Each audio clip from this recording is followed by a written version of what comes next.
And welcome back to Open Your Eyes. We're about to venture off into our second segment for the morning. Another conversation dear to us, the KHMHA Workers Union, about to tell us all about this union and how it got started. As a matter of fact, in with us to tell us all about it, we've got Lidia Alpuche Blake, who is a certified registered nurse and president of the KHMHAWU, or Workers Union. We got that correctly. Right. Also, Andrew Baird, who is a partial nurse, it says here, practical nurse, and vice president of the KHMHAWU. My God, he's right there. And Romelio Castaneda, who is the human resource officer and secretary of the KHMHAWU. Guys, good morning and welcome. It's so nice to have you in. Yep. And I've got to say, I like that shirt. That's a good shirt. That's a nice shirt. I like the pink. Good guys wear pink. We always try to get our conversation off with, of course, some smiles and laughter. And we would definitely want to know about the KHMHAWU. Reading about it, we know that a lot of people would want to know about it. And especially when it comes to KHMH, it is our number one business, number one priority for our country. Why? Because it's a national hospital. So let's jump on into it. Okay. Well, basically, the KHMHA Workers Union come about starting in 2014, I think in December. Okay. As you all know, at that time, the other brother-sister unions were fighting for public officers to get a salary raise or adjustment, as they may call it. Yeah. Which include that 8, 6, and 3%. However, we found out that all statutory bodies was not going to be included in that pay raise. And for that reason, we take it as being slighted for the type of work that we do at Karl Heusner. Karl Heusner is a national referral center for the entire country of Belize. Yeah. If we may say, we work 2 times as much as our other sister hospital, the regional hospitals. And we believe that we should be compensated as normal. We normally would have get raised as any other public officers, but this time around they said, no, you are not public officers anymore. You're under a statutory body. Yeah. At that time, the CEO, then CEO Dr. Adrian Coy, with some other issues that was going on that he was having in administration, along with our cry and our complaint that we ought to be receiving similarly that raise, he make a documentation and presented to cabinet. However, he came back and he said to us that, hey, you're not going to get that raise. So myself, Ms. Blake, and others, we gather ourselves together and we sat down. We looked at what was on the table, and we formed what was called an ad hoc committee. Yeah. That at that time, the ad hoc committee represented the staff, and we make a stand. If you know that at that time, we almost went on strike or go slow. Yeah. The clinics was actually shut down.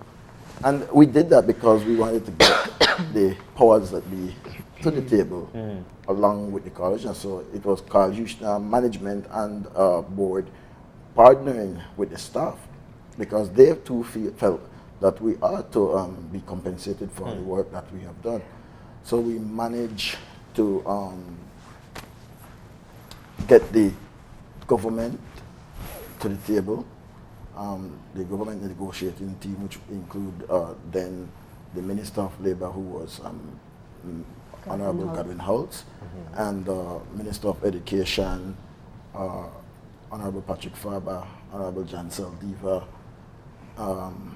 I think the Minister of Health, and am I missing somebody? No. Yeah, and they were what they call the government negotiating team.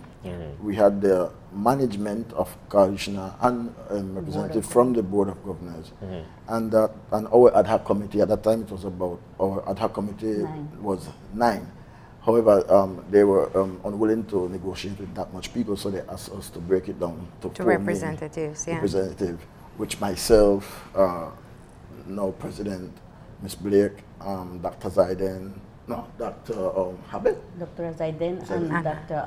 John Sosa. Sosa. Yes. Okay. Yeah, we formed the negotiating team on behalf of the staff, and so we had a tripartite body that sit. We look at the various issues within Karl Heusner at the time, including the supplies, how supplies came from the central center, how the financial aspect of Karl Heusner.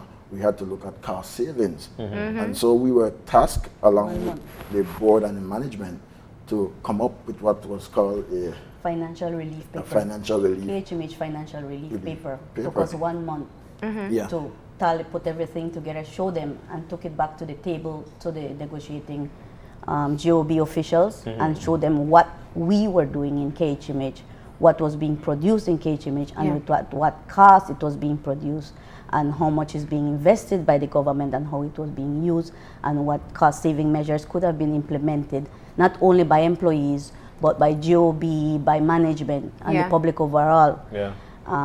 We developed the KHMH financial relief paper, and it was presented to Cabinet in August of that year, and finalized in September with Cabinet, and that is when in the independence speech of September 2015, the Prime Minister then said that they had reviewed the papers, and through the negotiations with the tripartite body, which included the ad hoc committee, management board of government, and the government, they agreed that yes, we were a special case. We were not public servants as they said, but we were a special case because we were a national referral hospital providing public care for the nation.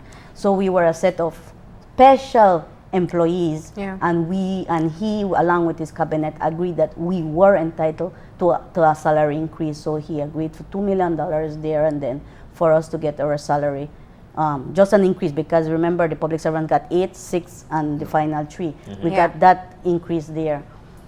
From that came different conditions though, and then we signed a memorandum of understanding for 3 years with the government, tripartite memorandum of understanding, ad hoc committee, the GOB management, GOB officials, and the Board of Governors and management. There were different points that we would do for the next 3 years, which include everything that we had done, cost-saving measures, salary increase, and one of the main points in there that we have that is going is that since they were we were deemed not public servants and deemed not getting these salary increases that the other public servants get, but we were producing public service to the nation.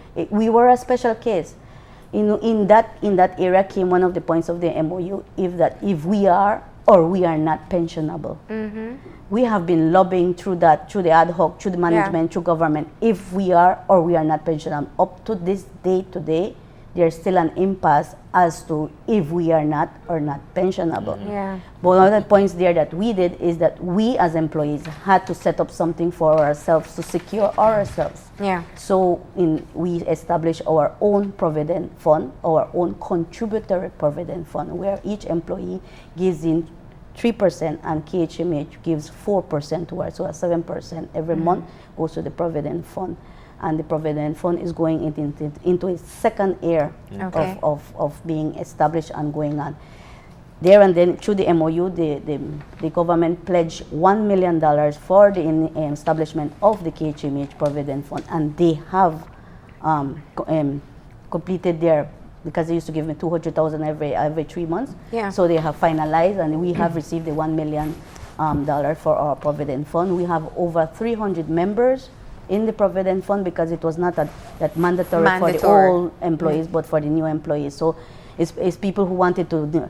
So the impasse right now is one of the major things for the union right now is to find a concrete answer, because one of the questions that we asked at the table with the ministers at the meeting in July of 2015, if KHMH is or is not a statutory body. If we are a statutory body, then you should be treated as a statutory body with all the benefits or whatever, through a collective bargaining agreement, through a union and that. If we are a special case of public servants, then we treat you as a special case of public servants, right? Because we provide the service for the nation. We don't have no other way that we refer the patients.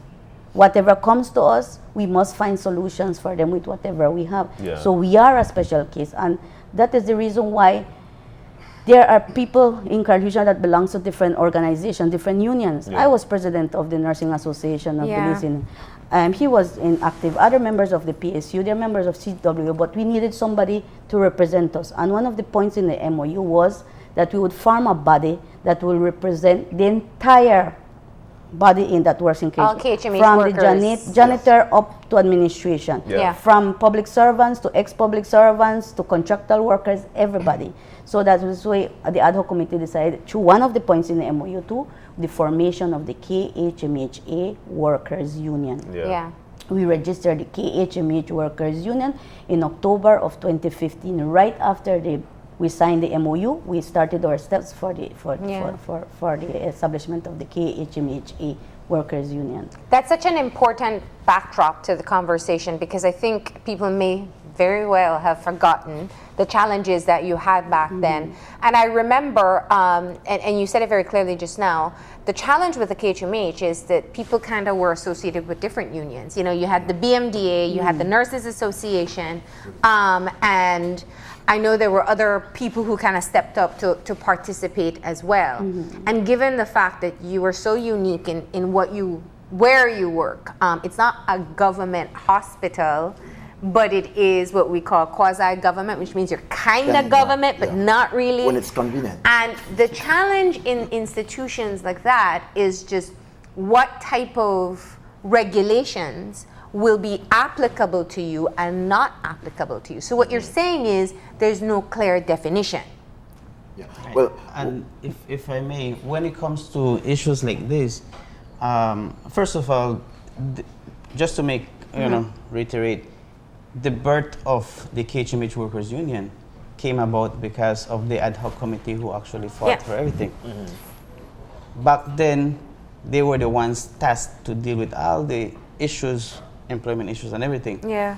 One of the main things that we are at qualms, if I may, is that even legal-minded persons who the hospital themselves, the management, have seek assistance, all of them have different view about whether we are not government employees, whether we're pensionable or not. Yeah. During the time when all of this happened with the ad hoc committee, the body of the workers union was elected, and we all filled a post. During that time, I was out on study leave, so I wasn't really intimately involved in the whole process. But I was still in tune as to what was going on. Upon my return, then we had meeting with the administration, and they presented to us different legal opinions. So my advice to them was, whenever we're at a point where the gray area comes into the statute, we have a duty, they have a duty to probably approach a court and ask for directions. Yeah. So at this point, when it comes to whether we're pensionable or not, that is the transition where we're at. Yeah. But like how Ms. Blake and Mr. Baird rightly mentioned, we're at a point where by some of the terms of the MOU stated that we should start our own thing going on in terms of benefits for the long run, regardless if we have or we don't have benefits as a In other words, institution. you need a collective representative of the workers at KHMH so that whatever decisions are made are representative. And that was and that was instituted in the MOU, saying that the ad hoc committee will represent the workers up until the KHMH Workers Union is fully established to take over its role. We have been challenging this for 4 years, going to 4 years. Up and down in Belmont Pond, going there. What took so long? That was going to be my question. So 2015, you kind of knew you had to go in this direction. I think the government, the Ministry of Labor, did not have their tripartite body in place. Okay. Yeah, because that is the body that is responsible for the registration and certification of unions and bargaining, giving distribute certification for bargaining rights and as a bargaining agent. So we can, you know, a union is not formed every day or every year. Yeah. So we can raise the bar for them to have had to activate that tripartite body, of which they did. Yeah. And I believe they are now meeting every month or so. That is a very interesting question indeed. The last time there was a new union that was formed. So you are officially the representative, the union, you as executives of the union, are officially the representative for all the workers. And you're talking sole bargaining agent. So from your administrators to your specialists, are you talking part-time specialists? You're also talking some of the maintenance workers, nurses assistants, everybody. Yeah. We have close to 500 registered members in this union. Yeah. Okay. It includes every aspect from the janitor down, way up to everybody, contractor workers, everybody. It is a unique union. Yeah. It is a special union. Yeah. And all is what we wanted is for us that are working there, to dedicate ourselves there, just to be taken into consideration of what we are doing on a daily basis, and to have a voice in the decision that is going to be made concerning our future. And one of the other points in our MOU was that after the formation of the KHMH Workers Union, there would be a change in the KHMH Act to include representation of a member of the KHMH Union on the board of the KHMH. Okay. And the Minister of Health, Mr. Honorable Pablo Marin, has acknowledged to us verbally in our various meetings that we had to him lobbying for this to happen. That the act will be changed. That he will lobby to cabinet for the change of the act. Well, if there is who is the workers representative on the board currently? No, we do not have a representative on the nobody. board. And we believe as key stakeholders, Of course. some 630 something staff at Karl Heusner, Yeah. that we are to be a part of the decision making. Yeah. Make no excuse. Yeah. And hence the reason why we ensure that it is enshrined in the memorandum of understanding. Yes. But just to get back to what you were saying earlier in reference to the bargaining agent and the unions of Karl Heusner, what we will have to do is to come up with a collective bargaining agreement. Okay. This CBA, we may have to have different units, worker bargaining units, because, for example, the condition of the medical officers may be is different from the condition of the janitor or the nurse. Yes. So they may require their own collective bargaining agreement as well. For the contractual staff, they will require their own collective bargaining agreement. So we may see 3 or 4 different bargaining units within the agent. And the Christian Workers Union has put out their hands, all the unions have put out their hand that they are willing to assist us in anything what we want to go with concerning the union for the best of all. I need to ask this question for viewers watching. When we see unions, other unions, being prominent in the media, oftentimes it's because things are working out well. And sometimes there's some kind of industrial action that is taken. Now, some unions and some members of some unions are considered essential service. Have you been classified clearly? Yes, we are. Just want to double check here. And I must so say that means, in terms of, just to be clear, in terms of industrial action, we don't see a shutdown of the hospital by workers because it is essential that you are still working. If one would view our pre-emblem of our constitution, it's a we are a responsible union. We recognize the type of work that we do. We believe that negotiation take place at the table and not in the media.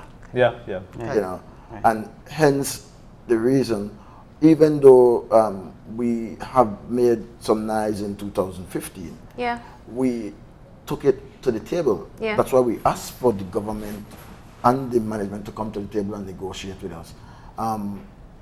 And we came out of that with a good package. I think at the end of the day, the staff at Karl Heusner had 14%, it was a 14% salary adjustment. Prior to that, 14%, in December of 2014, we had a 6% bonus from the management. Dr. Koyi.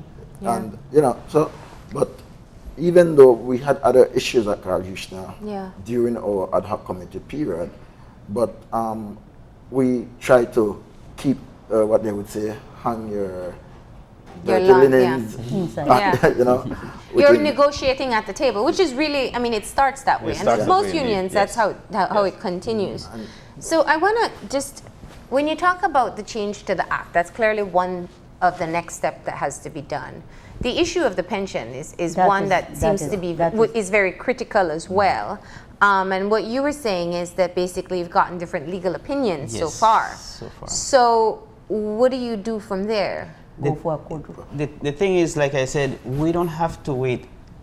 The board of directors, if I may, or the administration of the hospital and whole, they don't have to wait until a claim comes across and somebody sues the hospital because of the lack of Clarity. paying out Clarity, the pension. yeah. So what if they are, like I said, if there is that gray area, they have a duty and responsibility, in my opinion, to ask the court for guidance and say, hey, this is the situation. And where there it's not clear, then you refer to case law. You look at what the court has said in other cases. And at this point, even the Solicitor General, if I'm not mistaken, Yeah. at the time when the UB, BAHA, KHMH, all of them became statutory bodies, they were saying, well, the hospital is, I mean, the government is pretty much trying to get rid of that long-term responsibility and placing that into the responsibility of the board, of the statutory. But at the end of the day, we look at the composition of the board and say, hey, who is really responsible for these people? Does it go back to the government? If it trickles back to the government, then in my opinion, this is where we should be classified. Yeah. And as in return, whether we are pensionable or not from the government side, because the KHMH Act itself states that we refer to the Pension Act when it comes to benefits of such. But then, you see, the tricky thing about the different legal opinions is that some of them refer to the Pension Act indeed, and the Pension Act clearly states who and how you get paid, who is pensionable or not. Yeah. And then our handbook refers to the Pension Act.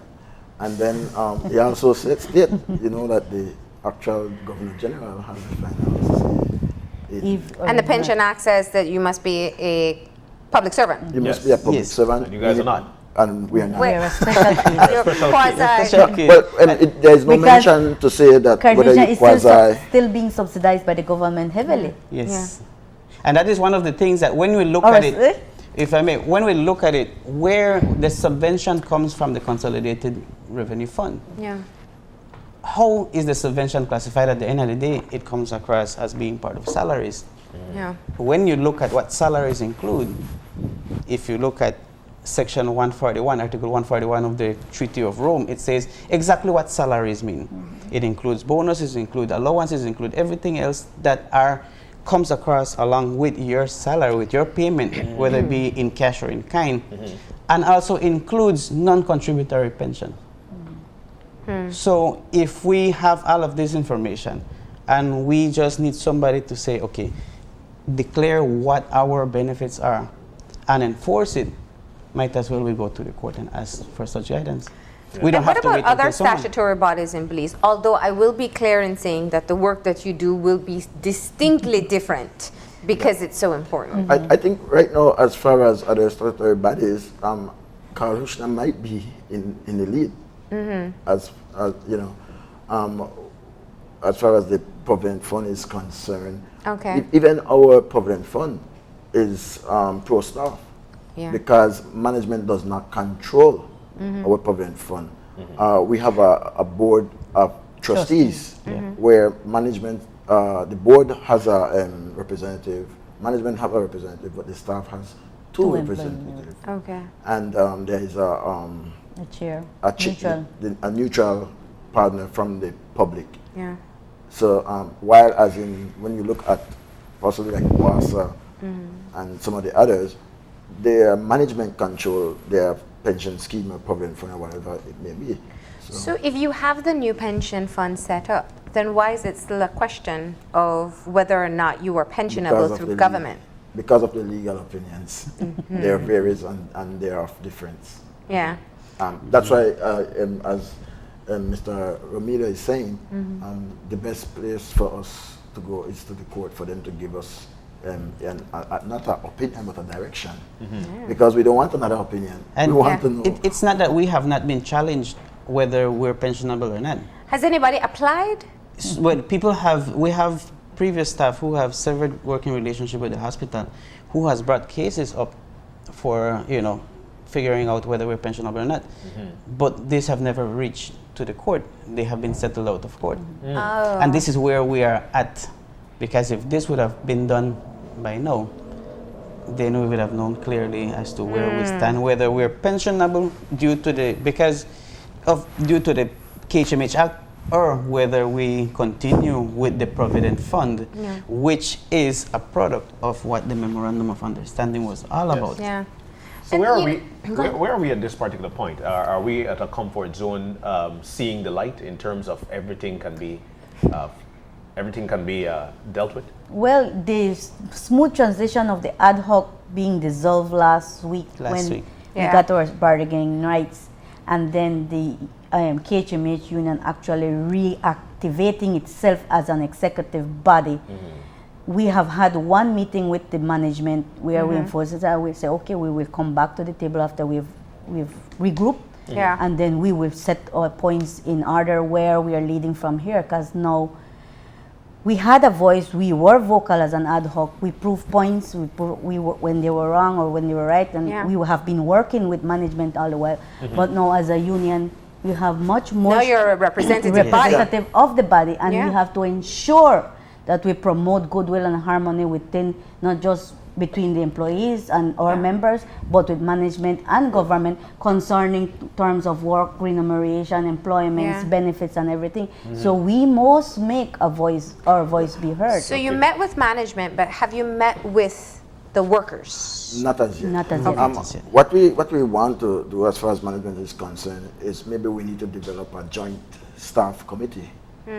So that would be the team that will negotiate, look at where we need to go as far as the institution is concerned.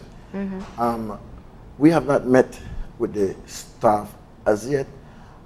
Within the coming weeks, we will. We believe that our executives, we need to sit down and get certain things in place before we meet with the staff. So when we meet with them, we have all the information necessary, because we still need to set up our account at the bank. We started already, but we had to do everything over because now you're newly established. That certificate for bargaining agent it was needed. Will there be a trickle-down effect to those who use the services of the KHMH, especially with all these negotiations that's going on? I don't see any of such.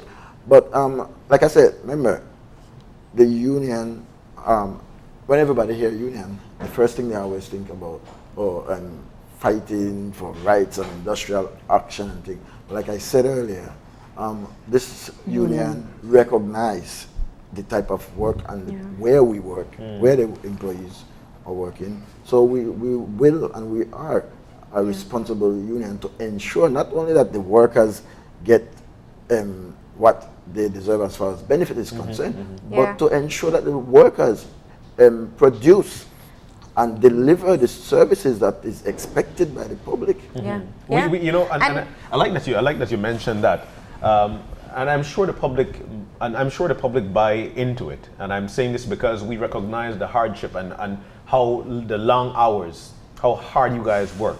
And like you mentioned, KHMH double time. Like you guys are actually there 24 and more. Now, especially the nurses. Yes, especially the nurses. But at the same time, while the public buy into it, we just saw what the situation with SSB and these raises. What about for the public who actually uses the service of the KHMH and a trickle down effect? And this is where I would want to get clarity.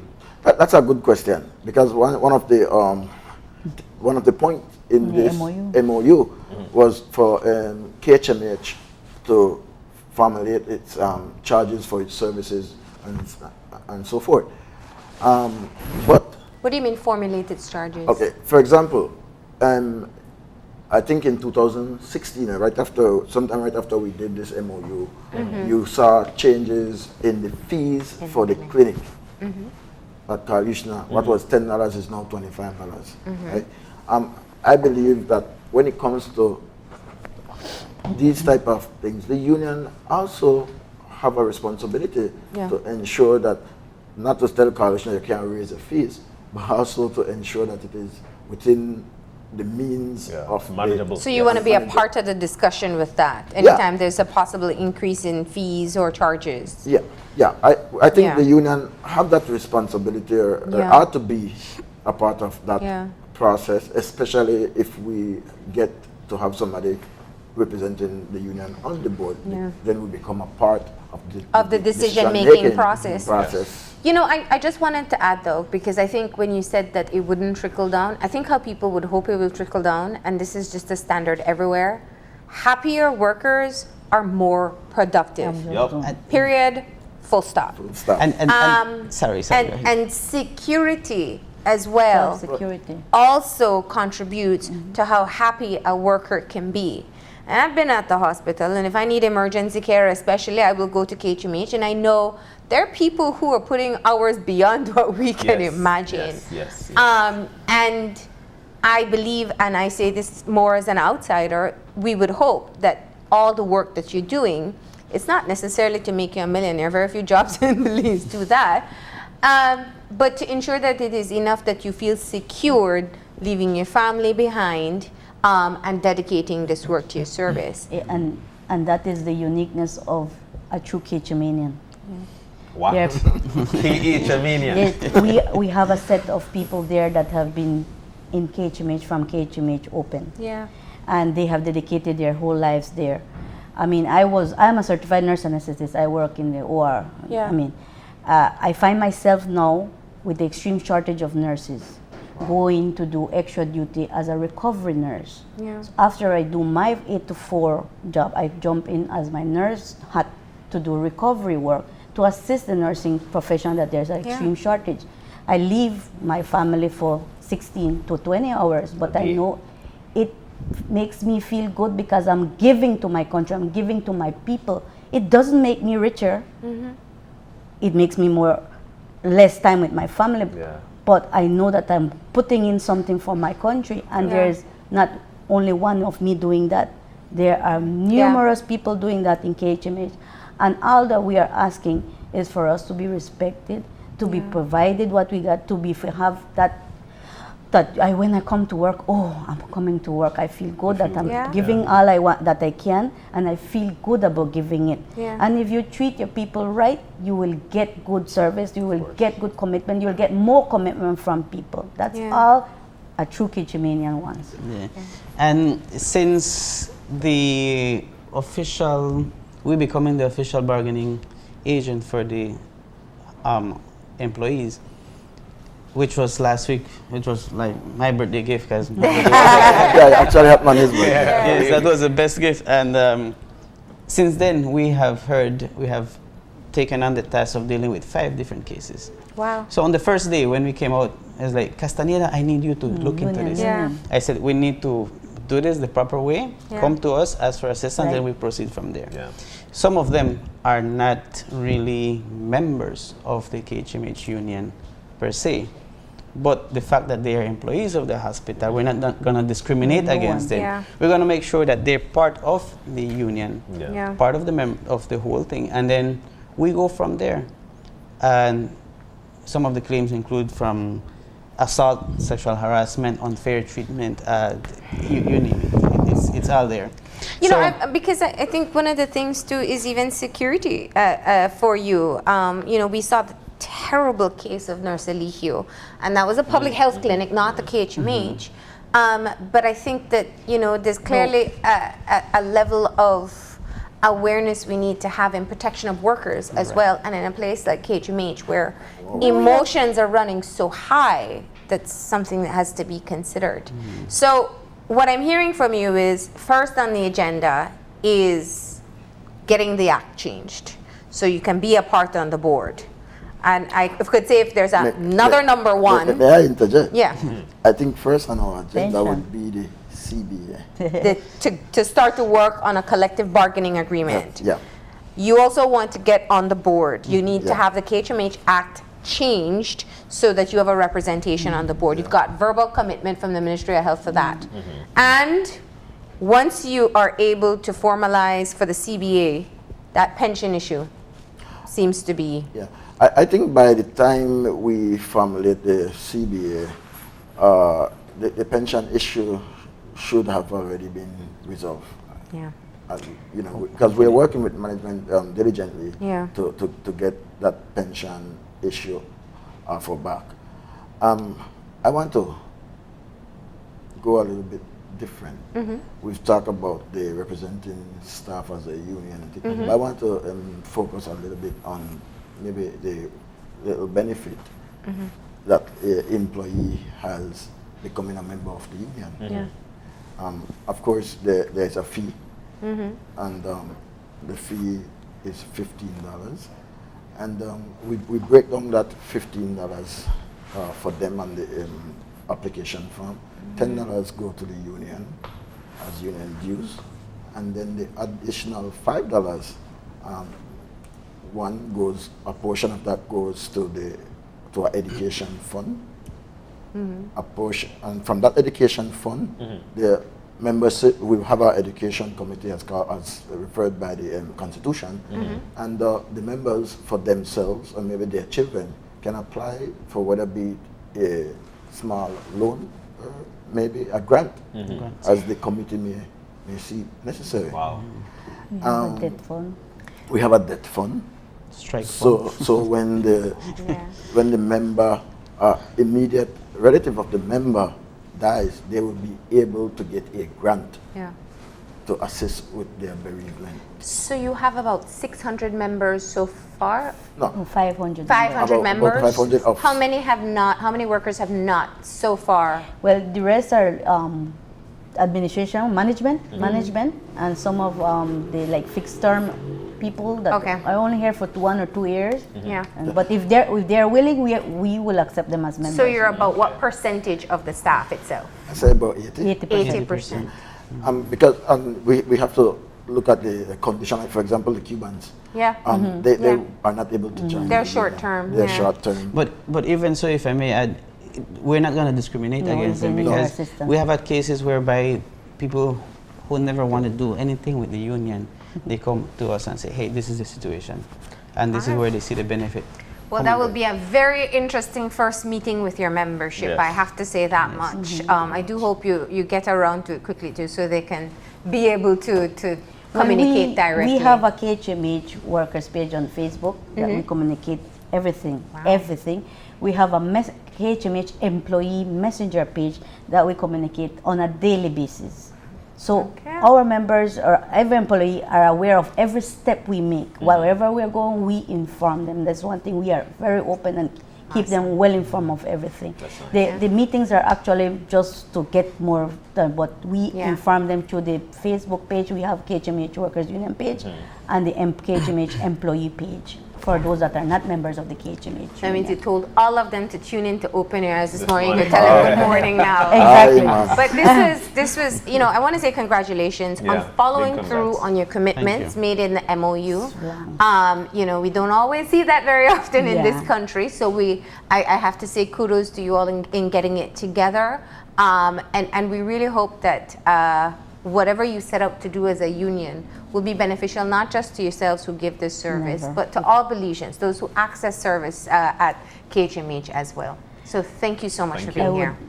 I would like to take the opportunity to thank each and every employee in KHMH that has trusted me Yeah. to lead them in this endeavor, and everyone in the executive. I thank the Lord for this day because it is a blessing for us at KHMH. And I was also thank those to the back that have been lobbying towards this day, including past CEOs, Mr. Alvaro Rosado. Whenever time I need, I would call him, and We had legal advice from all different areas, and I would like to publicly acknowledge Mr. Said Musa. He assisted us information of many of our documents. Wow. We went from the law office of the late Dean Lindo, and he assigned Mr. Herbert Panton for us, and he assisted us through the vendor of commitments of doing our MOU and our thing. Constitution. And then recently we have been done with the services of Mr. Michel Shebat, and they have been there for us, helping us throughout. Wherever any answers, I would call them, text them, and they would assist us. We would meet them, and they would pro bono, no charge for us. And then recently, in a recent near that, we had recent Mr. Gonzalez. Farmers, I think he's a farmers president or secretary of the Christian Workers Christian Workers Union. Okay. Yeah. He was the one that led us to the last impasse of getting our certification completed. So I would like to acknowledge each and every one. And to the Belizean public, a true KHMHAian will continue doing what they do best, giving 110%. All right. Thank you so Thank much you. for being Thank here, you. and best of luck. Thank you guys for having us. Thank you. We're here going to today. go ahead now and take a break, and when we come back, we'll be talking about summer camps, so stay tuned.